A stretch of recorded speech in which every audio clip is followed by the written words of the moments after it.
Man, what's good, YouTube, man? It's your boy, man, Jay Willie Silly, man, aka Mr. Take It Easy for you ends up like Beezy, man. But make sure y'all follow my Twitch, man. Subscribe to my second channel. Well, it's so late in Georgia right now, man. I'm telling y'all, man, it's 5:35 p.m. Eastern time, a.m. Eastern time. Your boy Jay, man, get off Twitch, head straight over to YouTube, man. But I tell y'all, man, it's something about the grind. It's something somebody that I love, you know what I'm saying? It's just like, man, just be, I don't know, man. It's like, even when I be working out, y'all, like, the pain. It's something about the pain, bro. You know what I mean? Like, honestly, because y'all remember when I was getting a little thick, and I never been thick a day in my life. But, bro, I was just making so much money during that time, bro, where I just kind of lost myself. And it's like, God saved me from being thick. You know what I'm saying? Because I was getting out of control, gang. And it's like, I've always been this size, bro. You know what I'm saying? So it's like, I don't know, man. I was just, bro. It's like it was coming in so fast, you know? And it was like I was so worldly during the time. You know, y'all know I'm a Christian man now. I turned my life over and everything. So it's just like, now when I get the money, now when God bless me, I know how to, you know, use it. I know, you feel me? But, bro, man, I'm glad my YouTube channel got taken away, boy. I feel like I would have been overly thick, you know what I'm saying, if that YouTube channel wouldn't have gotten taken, man. You know what I'm saying? But, man, it's just the work ethic, man. Even when I be working out, man, it's just the pain. Something about the pain. I just love the pain. Usually when pain starts, you know what I'm saying, people quit, man. But I just keep on going and going and going. You know, because I got it in my head, man. It's temporary pain, man, for everlasting, you know, success, man. You know what I mean? But anyways, man, we got this caver had the worst death possible. You know, for all my new subscribers and new viewers, if y'all do want to go look at videos like these, it is in the True Stories playlist section, bro. We finna get into the video, man. I'm gonna just keep it real. I don't know why people do this, but, you know, you're a grown man, you're a grown woman, so whatever you want to do with your life, that's what you do with your life. I just don't understand the satisfaction and the enjoyment when it comes to cave diving. I just don't understand. It's like you just signing your death wish, but hey, do what you do, man, you know? December 1924, Floyd Collins made a huge discovery of a cave that was going to change his life forever. He spent the next several weeks digging into the cave, but after finally entering it, a little mistake would see him trapped under. It's like, what's the point in doing this? Like, to set a world record? You know what I'm saying? Like, I don't care about a world record. I don't care about gold being down. I don't care. I'm not gonna risk my life for nothing, bro. And that's point blank, period. Just keeping it real. Well, Jay, he's trying to go for a world record. I do not care what it is.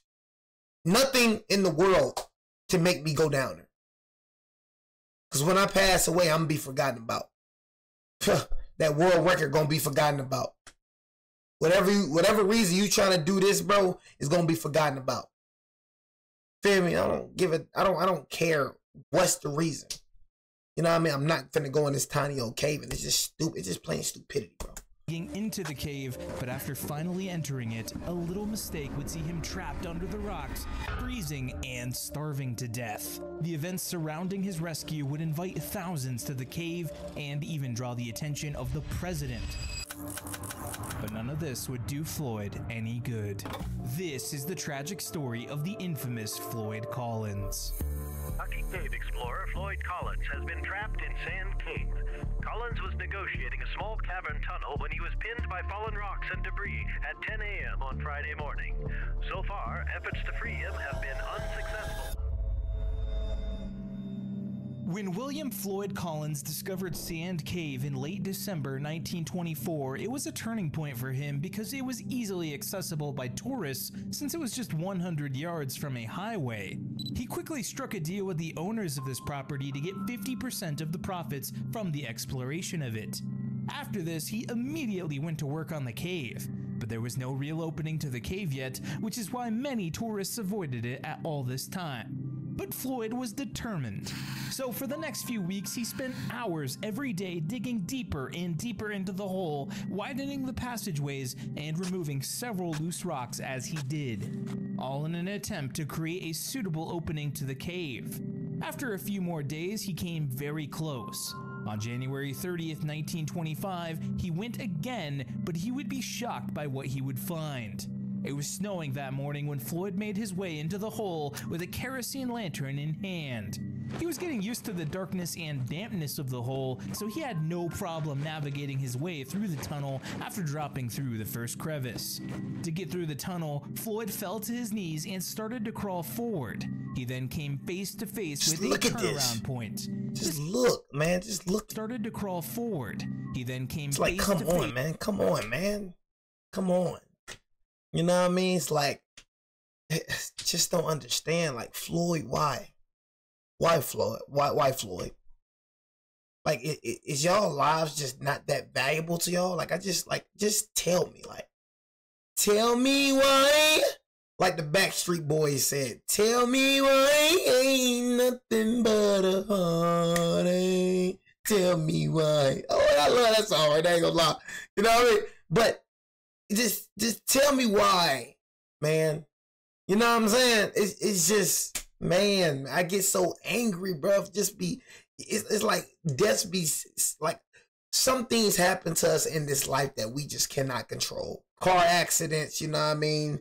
I feel like, bro, when it comes to, dying in your sleep, bro, you know, but I feel like a lot of deaths, bro, 90% of deaths, bro, that's in the United States, nah. I was finna say some dumb junk, though. I'm not gonna say 90%. I'm gonna say half of the deaths, bro, that's in the world be avoidable. Whether if it's health issues, whether if it's this, whether if it's some, I feel like it's always a warning before we die. I just honestly feel that, unless you die in your sleep or something, but I just honestly feel like it is always a warning before we die. You know what I'm saying? Just me personally. With a I don't feel like nobody just freaking die. You know what I mean? Some people probably just freaking die, but I feel like it's very rare that somebody I feel like it's always a warning. I don't know. That's just me. This is where many cave explorers before Floyd stopped and literally turned around to exit their exploration. This is because of what lay ahead, a tiny opening that a toddler would have a hard time going through. This opening was called the Squeeze and was only 9 inches tall. No one has ever dared to go beyond this point. Well, no one until Floyd. He lay down flat on the ground, tucked in his stomach to reduce the mass of his body as much as possible, and started pushing himself through the hole with just his feet. While he was making considerable progress, the walls of the hole contained pointy gypsum crystals that held onto his clothes and made his movement almost impossible. But after a while, he came through to the other side. Here, the space is also small, but it offers adequate movement, and ahead was a ledge that drops off a narrow pit. 10 feet Floyd deep? had been able to open this pit on previous days by removing small rocks, but it was still the size of a chimney. He started down the pit, feet first, taking care against the You know how deep this man is? And think about it, y'all. He got to turn around. He got to turn around, bro. Yeah, him going inside the cave was a success. But now you have to turn around. Now you have to get out of the cave. Look how deep this boy in this cave. Sharp rocks. When he reached the pit, he was excited to know that the next drop would lead him straight to the big cave he had so desperately wanted. So he made it. He was able to squat in the little space that the pit afforded, and he started to remove the final rocks and debris. His efforts opened up a hole that led down to the main cave. Then he tied a rope in place and used it to make the final descent. This last drop was an 80-foot drop, so he was extra careful as he pushed himself down. When he eventually reached the floor of the cavern, Floyd was gripped with unimaginable joy to have finally discovered the sand cave. Amazed, he looked around his discovery for some minutes, his eyes welling up, but his attention was drawn by the flickering of the light of his lantern. So he decided to leave quickly before he lost the light. Besides, he was excited to announce his discovery to his family and business partners. He climbed quickly to the top of the last descent, but as he pushed the lantern... See? Now you gotta go backwards. You know what I'm saying? So basically, you're doing this for bragging rights. So you're doing this just because, oh, dude. And it's like when you tell your family, like somebody was to tell me that, bro. Jay, man, you just will not believe it. I seen the sand cave. Cool. So you almost died. You know what I'm saying? Just to get like that approval. That's basically what he's doing this just to tell his family and friends. And I'm gonna keep it real. I would not give a dang about no sand cave. So you come up, Jay, bro, you would not believe it, bro. It's this like impossible cave, right? Like it's this impossible cave. Had to go through it and do all this, almost died and whatnot. But it's impossible. And I climbed through it, man. It's called the sand cave. Can you believe it, dude? I climbed through the sand cave. What the frick is that? It's this impossible cave that nobody can climb through. It's the sand cave. I climbed through the sand cave. Cool. That's all you gonna get from me. Cool. So you finna die just because you wanna tell your friends and your business partners that you did this? Is that important to tell your business partners and your family and your friends that you seen the sand cave? Through the hole, it fell and cracked. Now you in there in pitch dark. The light went out and Floyd was steeped into total darkness. Not losing hope, he continued pushing himself through the opening on the surface, taking care not to knock off any rock that might bring the cave down on him.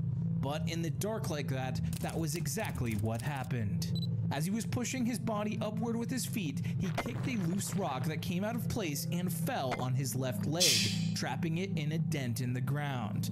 Unable to move that leg, Floyd used his right leg to kick off the rock, but the more he tried, the more other loose rocks fell and landed on and around him, trapping him. His hands and legs were caught under rubble, and his head was... You see how deep this man is? Look at this, y'all. Look at this cave, y'all.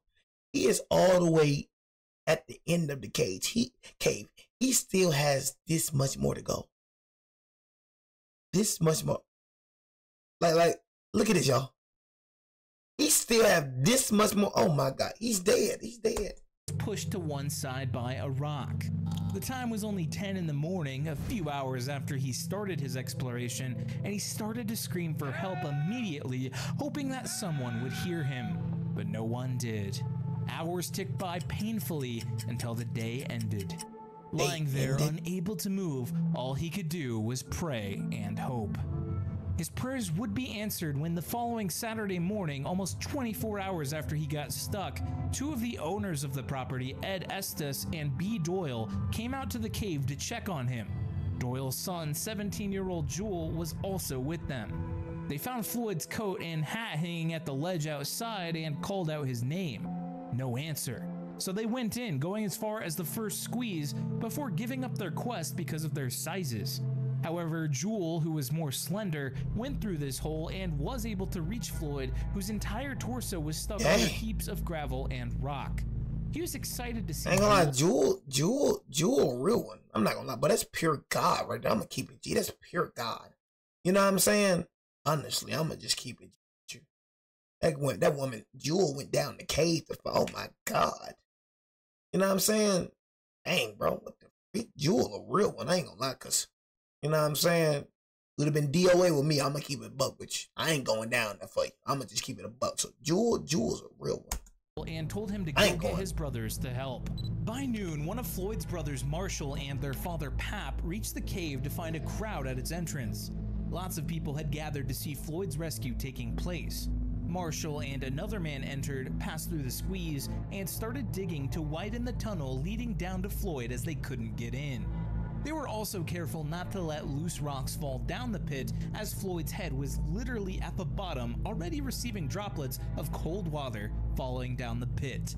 Many hours later, Floyd's other brother, Homer, would come to make the difference. He was devastated because on that Friday morning, Floyd had asked him to accompany him into the cave, but he didn't go with him. But now, on reaching the cave, he was determined to right his wrongs and get— That boy has been down in that cave for 38 hours. Imagine being in one position in a small space for 38 hours. I can't. Oh my God, man. It's just like thinking about it makes me claustrophobic. Just imagine, y'all, you being in a tight space in one position for 38 hours.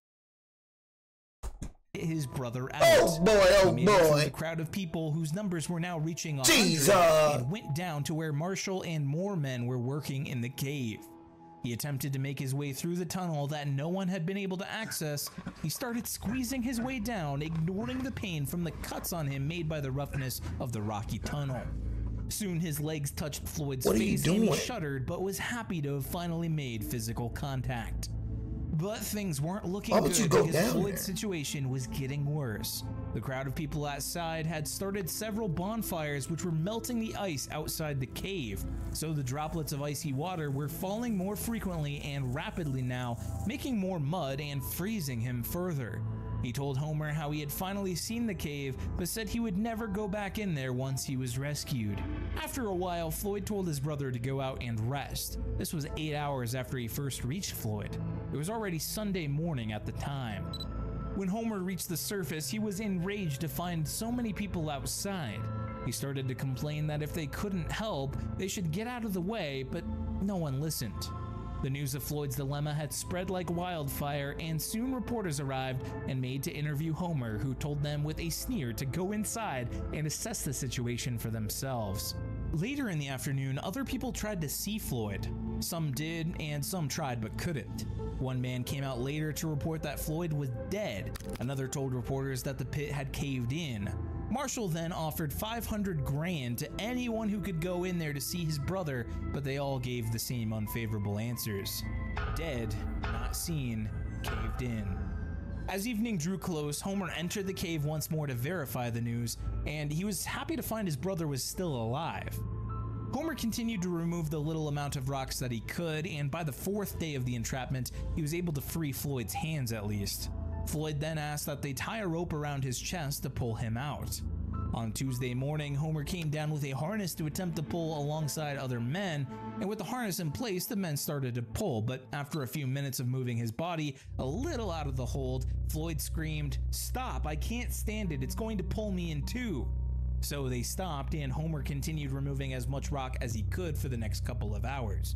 But exhaustion and several sustained cuts on his body made him feel sick, so he was placed under treatment and ordered to rest. Then, by Tuesday night, a reporter named Skeets entered the cave and installed a light bulb close to Floyd. As he interviewed him, he also removed a considerable amount of rubble. His efforts were so great that Floyd's legs were now fairly exposed. So he fixed a crowbar, a couple of blocks, and a jack to attempt to lift the rock off Floyd's left foot. But I want to know how y'all getting down that cave so easy. Am I the only one thinking like, dang, all y'all some expert caveteers or something? Like, even got the dang, bro, look how close this man. I'm like, golly, bro.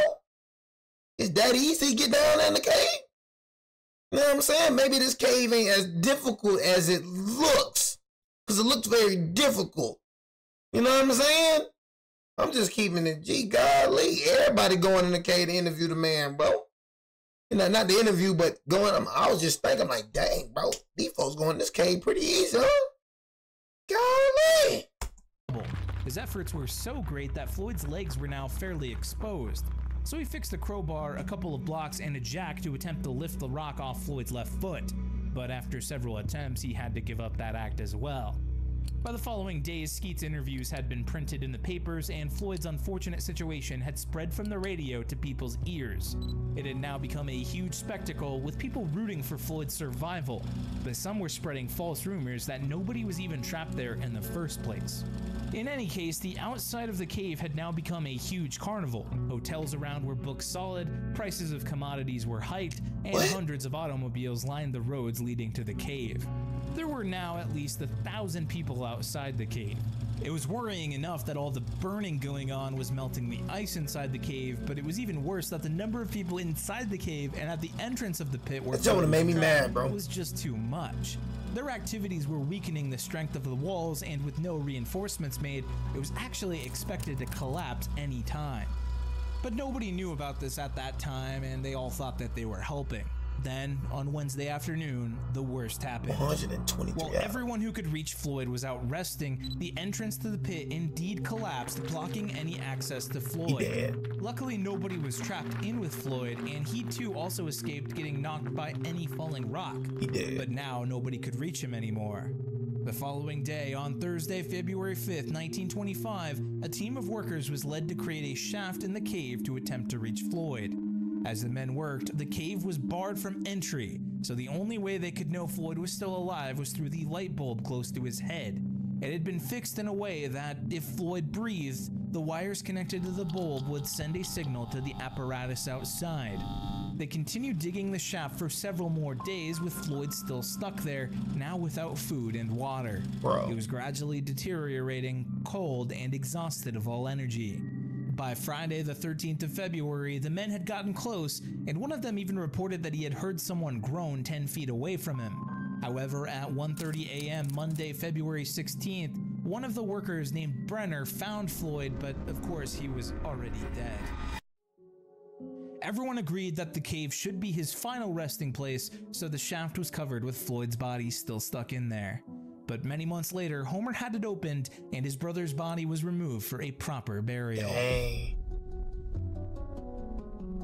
So he actually, you know what I'm saying? They actually got him out. They got him out, you know what I'm saying? But, dang, man. Just imagine being in that position for 17 days. Oh, my God. Death is way better than that, man. Dang, man. Make sure you hit the subscribe button, turn on the bell like a video, man. If y'all want to go see more of these, like I said, it is in the True Story playlist section, man. Crazy, man. Y'all don't go cave diving, man. It ain't safe, man. Just stay out of the caves, man. Stay out of the caves.